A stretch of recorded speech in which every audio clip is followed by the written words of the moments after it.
Rally round the bonfire, ye weary travelers, 'tis story time, with the pocket full of shells. Welcome to Epic's Dark Souls lore series. Today I'll be talking about Gwyn's followers, excluding his family, cause them kids, that is a whole nother video. I'll present the facts and my speculation, and I'll try to keep them clear and separate. I'm sure I'll make a mistake or miss something big, so I'm counting on you guys to help me out just like last time, because this is just too much for one person to put together all on his own. This is a huge video, so you can use the links in the description or the annotations to jump around to whatever it is you're interested in and skip all the boring bits. Now, based on your feedback, I've changed the video format a bit. I know you guys want to see everything as I'm talking about it, but it's just not possible for me. I'm sorry, I don't have enough time. This video already basically took all day Saturday as it is, and I love y'all, I love you, you know I love you, but I love my life. I love my wife much, much more. I love my life because she'll kill me. Don't hate y'all. Alright, let's rock. Lord Gwyn had two main units of troops. The Black Knights and the Silver Knights. And he also had several special followers. Now, the Black Knights of Lord Gwyn are extremely loyal to him. They fought with Gwyn against the Chaos Demons, and the Chaos Flames burned their equipment and made it black. So that's actually why the Black Knights are black in color, is because they were burned and charred and singed by the flames of Chaos when they fought the demons. They were probably normal Silver Knights before, but that's speculation. So they followed Gwyn to the kiln of the first flame, but they were burned to ash when he linked the flame. So he sacrificed, potentially himself, that's up for debate, but he sacrificed all of his knights when he linked the flame because they were burned to ash. That's probably what the ghosts are when you are walking into the kiln for the first time and you see all those ghosts walking. Those are Black Knights that were burned to ash when he linked the flame. The ones throughout the world are likely spirits as well. So, the Silver Knights are a separate detachment of Gwyn's troops.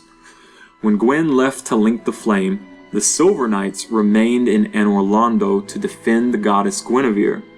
Now, this is speculation, but they probably did not join Gwyn in battle against the Chaos Demons. The reason for this is because they are Silver Knights. Their equipment is not black, so maybe they were not burned by the Chaos Flames. That's up for debate. That's up for debate because his forces are said to have split when he left for the kiln. So the Black Knights and the Silver Knights separated into two different units at the time that he left to go to the kiln. So it's possible that the battles with the Chaos Demons actually took place after they left Orlando to go to the kiln. So maybe the Chaos Demons were after the kiln of the first flame. But that's speculation. It seems that the Silver Knights do not know that the current Guinevere is an illusion, as they remain to protect her unless the player dispels the illusion. But I will talk more about these guys when I talk about Gwendolyn someday. Maybe. Now, among his special followers, Gwyn had one very special assistant who was not even remotely human. Seath the Scaleless. So I will probably have to do an entire video on Seath and the dragons later, but for now I will just briefly mention some of the points about Seath that relate to the quote-unquote gods. Seath was promoted to the rank of Duke for his assistance to Gwyn in battling the other dragons. Gwyn then allowed him to pursue his research on the scales of immortality. This research drove Seath into madness. It is unclear if this madness set in while Gwyn was still present or not, and it is also unclear what sort of research Gwyn allowed. So, Seath's followers, as I said in the last video, were known for kidnapping humans, particularly maidens. Seath would then conduct experiments on the victims.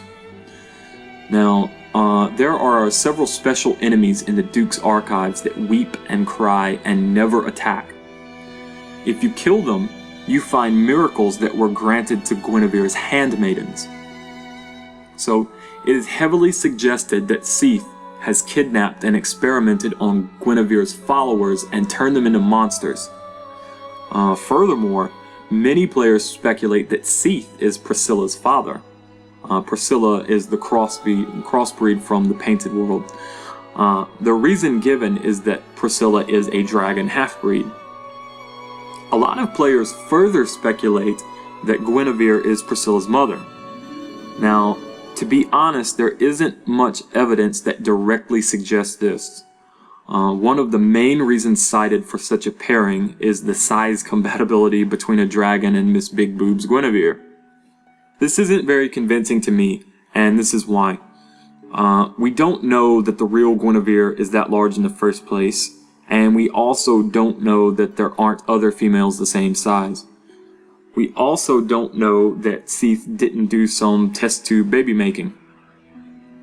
Basically, the absence of evidence is not the evidence of absence. And personally, this is opinion right here, but I feel like Seath is Priscilla's father. I'm still searching for solid proof of that, but I'm not so sure about the Guinevere connection. If you have a dialogue or item description to back up that possibility, please leave a comment or post a video response. Some players have gone so far as to say that Seath raped Guinevere, and that is possibly the reason why she left Anne-Lalando. It's possible, but for now it's just speculation. More about Guinevere later. Long story short, Gwyn allowed Seath to conduct research, but as to what research was allowed, we don't know. Now, since we've been talking about Seath, let's talk about his greatest enemy, Bishop Havel the Rock. A lot of people were bringing him up in the Way of White video as a member of Way of White, so I wanted to talk about him here today. He is also one of Gwyn's special followers. Now, Havel hated magic. Specifically, he hated sorcery, and he was the sworn enemy of Seath. So why did he hate sorcery and Seath so much? It isn't known. It's really, there's not even any real solid hints, so you need to just let your imagination run free and wild with speculation on this one, because we just don't know. Could there have been a forbidden love with Guinevere or one of her kidnapped handmaidens? A cursed friend? Some stolen pudding? You don't know. I don't know. No one knows. So feel free to throw your opinion out there on this one too. But as I mentioned before, Havel was in fact a bishop. Many players have taken this to mean that he was a bishop or even possibly a leader of the Way of White. Now this is highly probable, but this is still just speculation. There is no item description or dialogue that confirms him as a member of the Way of White. I think he was involved with the Way of White, but I can't prove it. Many people cite the fact that we only know of Bishop as being a rank for the Way of White and the Church of Thurland. A lot of people have emailed me saying that, quote unquote, no other churches have bishops. So let me play an audio clip that demonstrates the fallacy we have here, because it's a tragedy. Tell them about it, Rummy. The absence of evidence is not the evidence of absence. Well, what I'm saying is that there are known knowns and that there are known unknowns, but there's also unknown unknowns. Things we don't know that we don't know. So there you have it. Havel, a bishop, probably connected with the Way of White, but the connection has not been proven 100%. If you have an item description that says he's in the Way of White or is connected with Thurland, please email me. So we've talked a bit about Havel's relationships with Seath and the Way of White, but who was he? So for those of you guys who don't know yet, Havel was a battlefield friend of Lord Gwyn and the leader of a unit of troops. He had possession of a dragon weapon, the Dragon Tooth, which may indicate that he was around during the war with the dragons. That isn't clear, really. The timeline of Dark Souls is a bit difficult to put together. We know that there was the Time of Dragons, the battles with the Chaos Demons, and the Age of Fire. And it's possible that the battles with the Chaos Demons occurred during the Age of Fire. Havel is in-game as an undead. It's difficult to say how much time passed between the beginning of the lore and the actual game. That said, Havel's hollowing and imprisonment is one of the most interesting little pieces of lore in the game. Epic speculation incoming, prepare yourself. I'm about to show you 2 item descriptions on screen. First is the Watchtower basement key. There are rumors of a hero turned hollow who was locked away by a dear friend. For his own good, of course. Let's break that down. Havel is undead and hollowed. In the first place, many players have been acting under the belief that the dark sign that brands the undead is something that you are either born with or not, like it's a genetic condition. If that's true, then it has been around since the times when Havel and Gwyn fought together on the battlefield. But that may not be the case, and I'll come back to that soon. But first, let's look at part 2 of this description. He was locked away by a dear friend.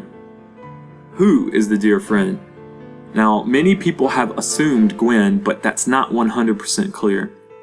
And finally, the final part says, for his own good. Of course. Now, a lot of people seem to take this literally, as in it was obviously for his own good. But I read it in a very ironic tone. The of course part of the description isn't really necessary. It's kind of unneeded if it was really for his own good. To me, it sounds like there was really a different reason for locking him away in the tower.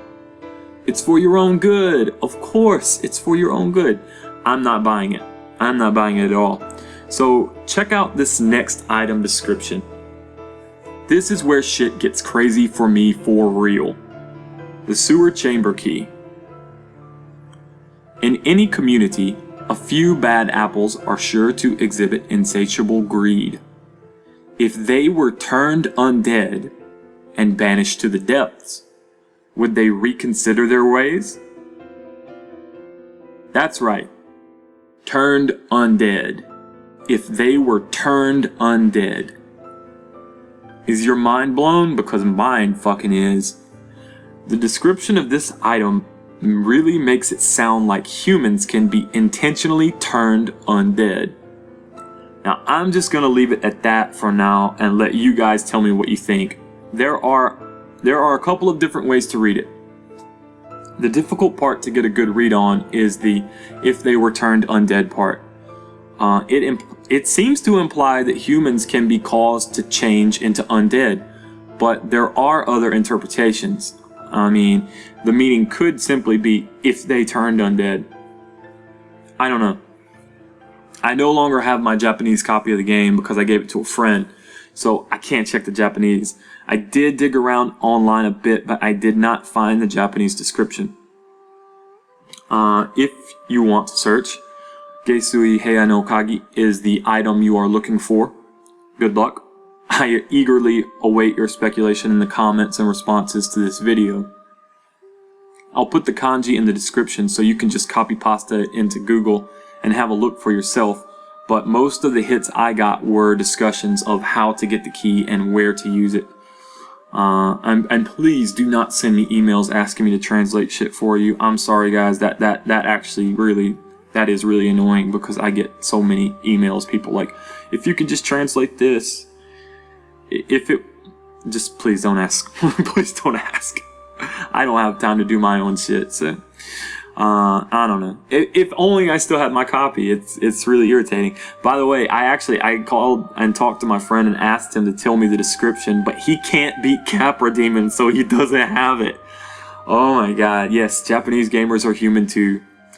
By the way, my speculation about Havel, I think, maybe, who knows? Maybe Havel turned undead due to an agreement between Gwyn and Seath? Maybe. It's just speculation though, guys. But the implications of human beings being able to be caused to turn undead extend far beyond little old Havel though.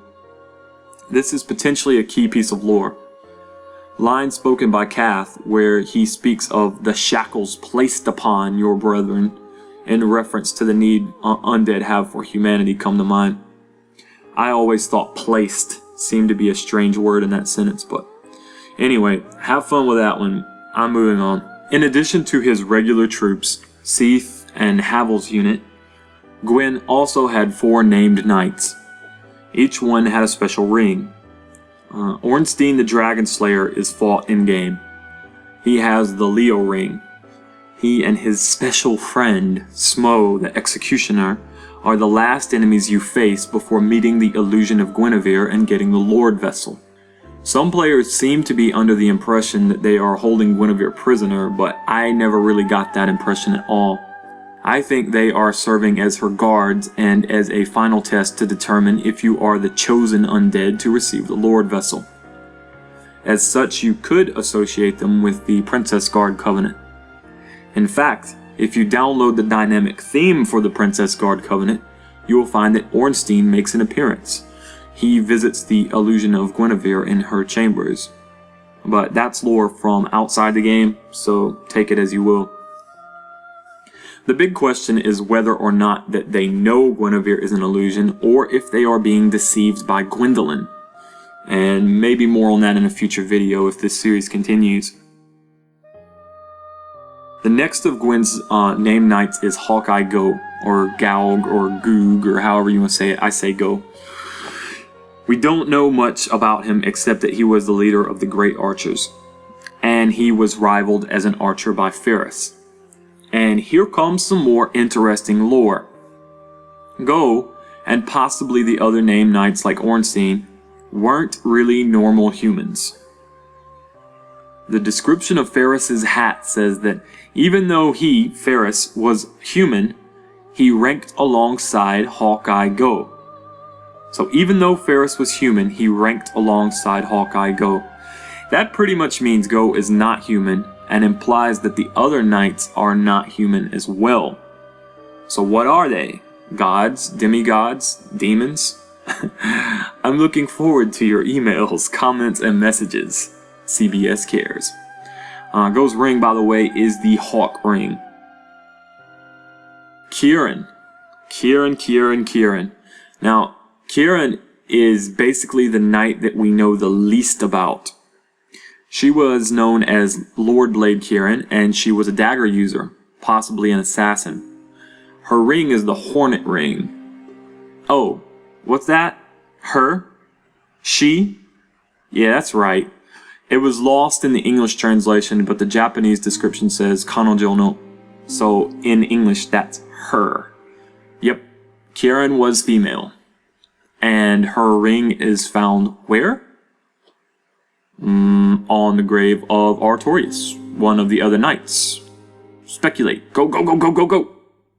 Artorias. Okay, Artorias. The big man himself, Artorias. Honestly, I used to have little interest in Artorias, but recently he has become one of the most interesting characters to me, and a lot of the reason why is because his name pops up a lot, but we don't have a lot of solid information. So I'll just tell you what we do know, and kind of some of the common theories, and you guys can let me know what you think.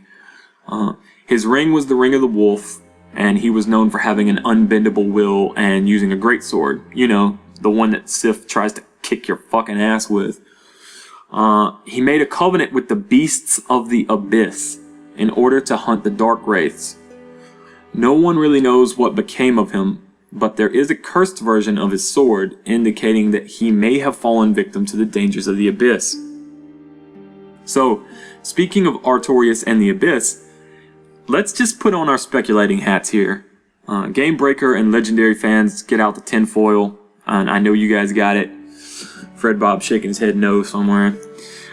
In order to traverse the abyss, he needed a covenant with the beasts. What beasts are in the abyss? Well, that would be Kath, the Darkstalker. So, what covenant is Kath's? That's the Dark Wraith Covenant. But didn't Artorias hunt Dark Wraiths? Yes, he did. Is it possible that Artorias joined the forces he set out to destroy? Did Lord Blade Kieran, possibly his close friend or even lover, assassinate him for his betrayal? No one knows. Maybe he just tripped and fell and broke his motherfucking leg down in the abyss, because it is dark as shit down there. His ultimate fate is completely unknown, but there are a ton of possibilities. It is interesting to note, however, that Ingward appears to believe that Artorias still lives. He suggests that you find him and learn more from him. Crazy stuff going on there. There's a lot more to say about the Wraiths, Cath, the Kings, etc. But I have spoken o'erlong now and grow weary. It must wait for another day. But before I can end this video, I need to speak of Sif and Alvina. Sif and Alvina were actually trusted friends of Artorias. When you speak to Alvina about the grave of Artorias, she tells you that his legend is a fabrication, a lie. Why does she do this? Well, her clan's goal is to prevent thieves from robbing the graves in the forest, so maybe she was simply attempting to dissuade you. Or perhaps she truly believed that abyss walking was impossible. She could have been attempting to protect Sif, or perhaps she saw that what became of Artorias in the abyss and feels it's too dangerous for a human to enter. There are many possibilities, but few solid facts. Sif, as everyone knows by now, is the guardian of Artorias' grave, and there is no way to spare him without using some sort of cheat. If you say that there is a way to spare him, then you better back that shit up with video, or you are just a laughingstock. And as much as I would like to go on and talk some more about the lore, it'll have to wait for now. So, I hope your thirst for Dark Souls story is satiated for this week. If you guys really dig it, I'll make it a weekly thing, and there's tons of stuff to talk about. There is tons of stuff to talk about. If I missed stuff today, I'm sorry. It's a really big game, guys. There are thousands of you and only one of me, and I'm counting on you to help me figure this stuff out with your comments and responses. And that's something I really want to encourage. If you have some deep insight or revelations about the stuff that I talked about in this video, please make a video response and add your voice to the conversation. As long as it's on topic, I'll approve the response. Speculation is okay, as long as you don't try to pass it off as fact. And interesting facts are even more welcome. So, yeah guys. My god, this game's story is so awesome, so huge, so deep, but so well hidden. So, alright, I'm starving. Later, beaches.